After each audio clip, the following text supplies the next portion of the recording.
Assalamualaikum warahmatullahi wabarakatuh. Kami dari kelompok penganiayaan akan menampilkan sebuah video wawancara di kelas IPA 11 IPA 3 dan 11 IPA 4. Padanya kami persilakan. Selamat menonton. Warahmatullahi wabarakatuh. Waalaikumsalam warahmatullahi wabarakatuh. Kak, minta waktunya ya. Ya, PTW ini dengan kakak siapa? ya saya dengan Jatya. Saya Muhammad Ajfar Firdaus Ramdhani. Oh, kalau saya satu kak. Menurut kakak, apa sih perundungan atau pembulian itu? Baiklah. Menurut saya, jadi pembulian itu biasanya dilakukan gitu sama orang-orang yang merasa lebih punya power gitu.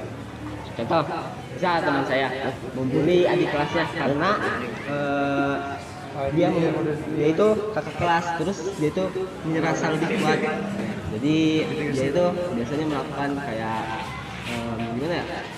Biasanya melakukannya kayak kamu tuh adik kelas, coba turuti apa yang aku mau gitu. Jadi itu juga biasanya perundungan kayak, atau contoh lainnya kayak kan ini kakak kelas misal. Jadi misalnya lagi kumpul di kantin nih, di kelas, misal di meja. Nah, karena dia kakak kelas, biasa enaknya usir gitu, atau kayak aku tuh kakak kelas kamu tuh mending di sana, jangan deket-deket gitu, kamu jauh gitu. Jadi pengusiran gitu. Ya itu. Terus kalau itu menurut saya juga pembulian itu kayak gimana sih, Dat? Ya, seperti gitulah.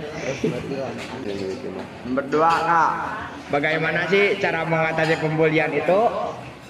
Ya, dengan cara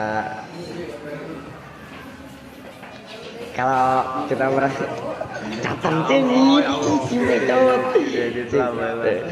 ya, dengan cara kita merasa sedang dibully itu kita harus bisa melawan. Setidaknya kita ngomong bahwa ini sudah termasuk pembulian. Ya, sudah. Menurut kakak nih, Tambahan. menurut saya bagaimana sih cara menghentikan pembulian ya? Mungkin kalau semisal pembulian di sekolah, kalau semisal kita sebagai korban, kita bisa tuh melapor ke guru, baik itu ke wali kelas, BPBK. Kalau semisal dari BPBK juga belum ditanggapi, bisa coba langsung ke Wakasek kesiswaan gitu. Tapi biasanya ada prosedurnya juga, bisa menuju ke ke BPBK. Kita ngobrol ke guru BP atau guru BK, dan biasanya dapat solusi gitu. Biasanya dari BP juga bakal kita lanjuti juga. Sekarang bertiga kak. Menurut kakak, mengapa kita harus mencegah bullying? Ya kan, bullying itu termasuk ke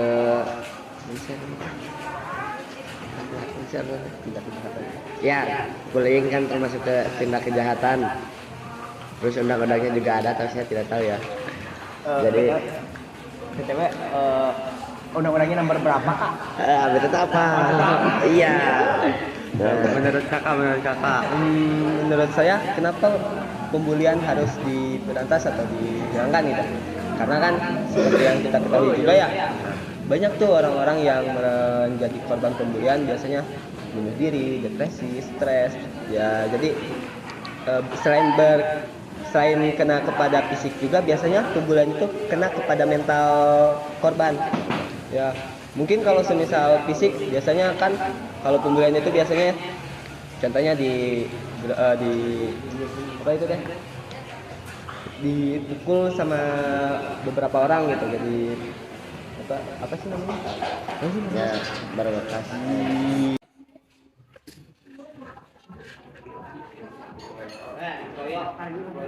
Jelas sebagai salah satu bentuk pembulian. kan itu biasanya begitu tuh yang beberapa hari kebelakangan lanjut itu masih ya itu juga masuk ke dalam kuliah. Pak, Kak, menurut kakak ini apakah pernah melihat atau mengalami pembulian? Bagaimana pembulian itu? Tahu gimana maksudnya? Bagaimana? Saya sering melihat dari kata-kata ada yang berbalik, ada yang seru-seru, ada yang terus kemudian ya kalau saya belum pernah tidak melihat tapi jangan main Kalau saya jujur kalau semisal di sekolah jarang melihatnya, tapi kalau semisal di media sosial lebih sering ya. Contoh kasus yang tadi saya sebutkan itu termasuk ke dalam pembulian fisik. Kalau Apa yang dilakukan ketika melihat pembulian atau mengalami? ya jika kita mengalami pengalaman lain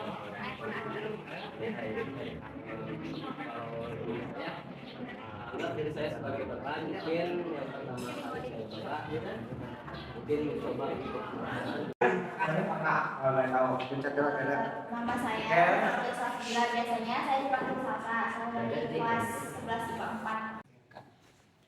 Kak, mau nanya Kak, menurut kakak nih, apa sih bullying atau perundingan itu?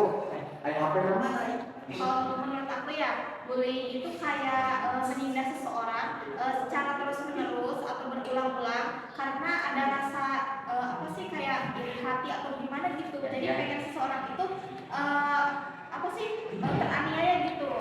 Nih, jadi contohnya tuh kayak misalkan nih teteh sama tete ini ya. Nah, teteh itu jadi kayak ngejelek-jelekin terus si Teh Lilis. Nah, si Teh Lilisnya itu sampai kayak kena mental, terus sampai dia tuh gak mau sekolah, gak mau sekolah takut dibully sama si Salsa katanya gitu. Jadi itu tuh udah termasuk bullying gitu. Oh Kak, ya dua kali lagi Kak. Bagaimana sih cara mengatasi bullying di sekolah? Kalau menurut saya pribadi ya, karena ya alhamdulillah saya belum pernah merasa dibully gitu. Tapi kalau misalkan belajar tentang bullying ya, saya juga pernah belajar sedikit waktu kelas 10 juga sama. Nah, jadi cara menyikapinya itu jadi berteman dengan siapa aja gitu. Jangan jadikan kekurangan seseorang sebagai bahan. Pertama tuh candaan, bisa jadi itu termasuk ke bullying juga gitu. Jadi kayak misalkan nih di kelas kalian ya, contohnya teman kalian tuh ada yang pendiam. Nah, kita tuh jadi jangan kayak udahlah gak usah ajakin si itu mau pendiam, udah kita ajak kan, kita mah bisa kemana-mana gitu, kita mau banyak ngomong atau gimana. Terus misalkan ada orang yang habis olahraga nih, terus dia tuh kayak badannya bau apa gimana, jadi kita tuh jangan kayak dijadiin bahan buat udahlah itu mah orangnya bau gitu, gak wangi, kita jangan temenin dia gitu. Jadi kita tuh jangan kayak gitu. Nah, kalau misalkan kita udah kayak gitu tuh nanti tuh gampang banget gitu terjadinya bully. Mengapa sih kita harus mencegah bullying? Ya itu tadi karena kan bully juga kan ada dampaknya tuh. Yang pertama kan jadi orang yang dibulinya itu yang pertama mungkin dia tuh merasa bahkan bisa sampai sakit mental gitu, kena mentalnya. Terus bahkan ada kan yang kasus dibully sampai bunuh diri karena mentalnya kena gitu. Nah, pas hari apa ya?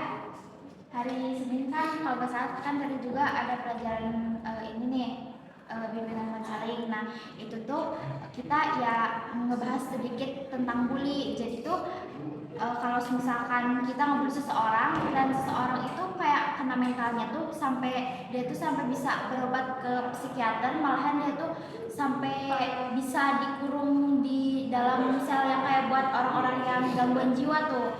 Jadi sebaiknya kita tuh jangan ngelakuin bullying karena itu tuh berdampak banget bagi orang yang dibully nantinya kasihan juga kan sama orang yang dibulinya, kayak mereka nggak tahu salah mereka apa tapi tiba-tiba orang lain tuh pada ngebully dia gitu sampai-sampai dia mentalnya kena.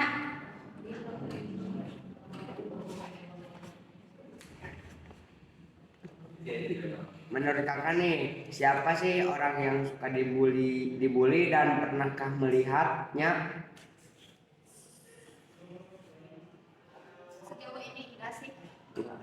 Ya kalau saya alhamdulillah sejauh ini juga pernah merasa dibully, atau saya juga ya perasaan saya lumayan, saya juga pernah membuli orang lain gitu.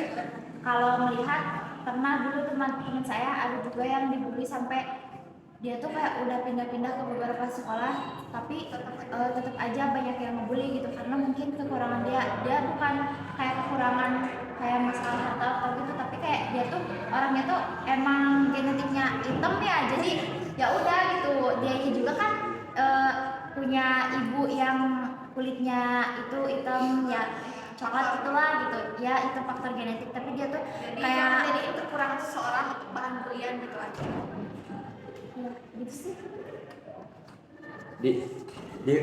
Di manakah kakak melihat atau merasakan dibully dan seperti apa pembulinya? Kalau saya alhamdulillah belum pernah dibully, tapi kalau melihat mungkin ya di sekolah bahkan di rumah kalau saya lagi main sama teman-teman suka aja ada yang ngebully, kayak ngata-ngatain, ih itu si itu mah gini, si itu mah gitu gitu. Cuman kayak sekedar ngebully, enggak kekerasan sih, cuman ngebully pakai kata-kata aja gitu, pakai mulut, secara verbal, secara pakai fisik gitu. Oh, sekian, terima kasih kak ya. Maaf kalau mengganggu waktunya ya kak. Terima kasih kak. Assalamualaikum kak. Ayo teh, kan